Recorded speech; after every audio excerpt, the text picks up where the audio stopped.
today to show you how to clean a dirty reclaim heat pump. This heat pump has been installed for 4 years and hasn't had any maintenance, so we're going to show you how to do that today.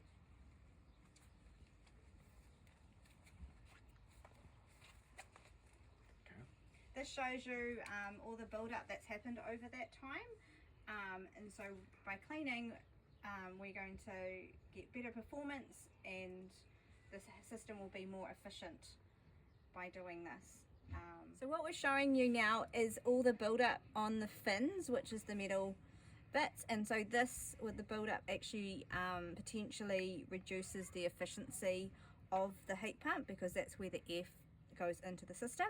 So by clearing that, if it has reduced that efficiency, we are going to enable the heat pump to be as efficient as it can be. So we're showing you the back of the heat pump, and it's really important when you're doing your maintenance check that the back is really clear, there's no bird's nest or weeds growing or anything, because that is where your main airflow is going into the heat pump. So it's really important to really check that. Okay, so now I'm introducing you to the special tools for the job today.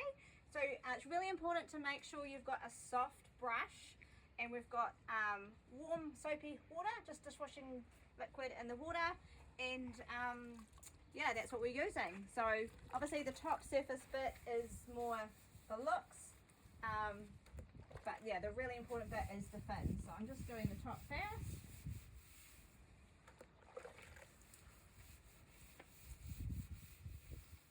Your other handy tool is a Phillips screwdriver, because once you've cleaned the top, or which side, you want to undo the screws to take the side panel off to give access to the fins. I'll make sure first you turn all the power off, because yeah, you don't want to have any issues that way. Screwed both ends of the lid, so now we're just lifting the lid off. That gives us access to the side panel. Taking the fan cover off now, so to clean that and get inside the compressor.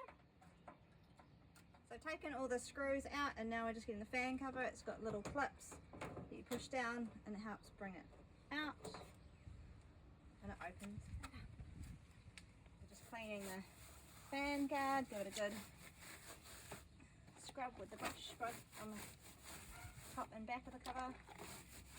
So taking the fan cover off, we've seen now there's water inside and the drain is actually blocked.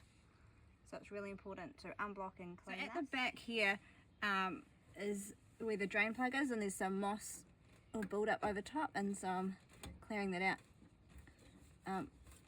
Yeah, my finger's in there. There you go. My fingers just pushed it through, and you can see underneath the compressor there's water flow moving, and it's starting to slowly drain the water out.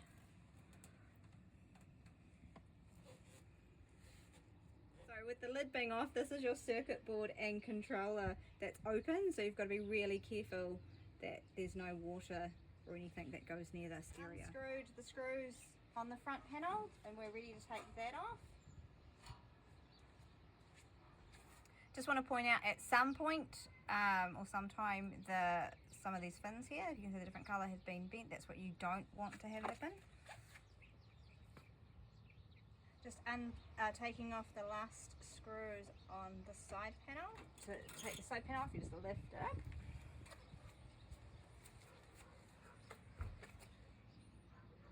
Clean the fins, and you're just going to be really careful and just run the soft brush up and down.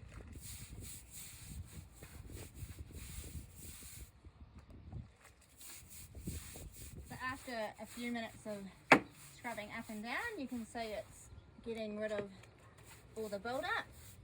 It's really important if you're in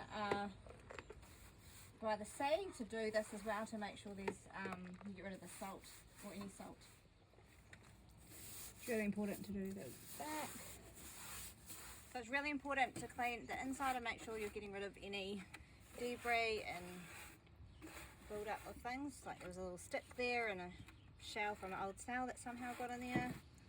So it's really important to clean that and get rid of any build up, especially if you ended up like this one with a blocked drain for a little bit, to make sure you're getting rid of all that build up and gunk that's in there. It's important to make sure when you do this that the drain is really clear and unblocked at the end, and to do a final rinse so that all the soap has gone. Be careful when you're cleaning in here with a brush that you don't dent the fin. If you noticed, I just did a slight dent there.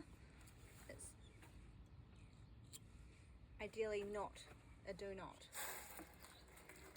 So just rinsing out the bottom of the compressor now. It's really important to make sure you've got the hose on a low pressure so water isn't splashing everywhere. And the really other key thing is to make sure that the drain is clear, and you can tell by the water running out of the bottom of the compressor. When washing out the soapy water, keep an eye of what's underneath, because I just pulled a leaf out that you couldn't see that was blocking the drain. So it's really important to double check that drain is still clear. I find it really helpful to have a cloth and just use, if you've got little fingers, underneath to gently, to make sure it's really clean under behind those fins.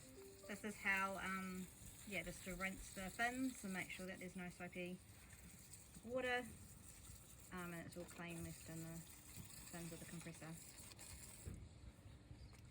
We're just showing you the contrast between where we've cleaned and what hasn't been touched yet.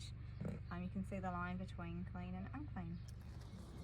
This is the difference when it's all completely clean.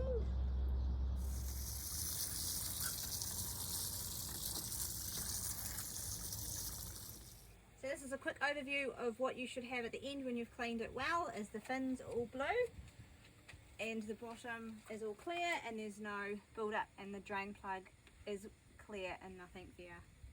So just showing you the difference now from when we opened the compressor and there was all the water here. There's no water, the drain's working really well, it's all clear, the bottom's clean, so we're all good. Just cleaning the fan, make sure you hold it in one hand and the other hand cleaning, otherwise it's going to spin on you.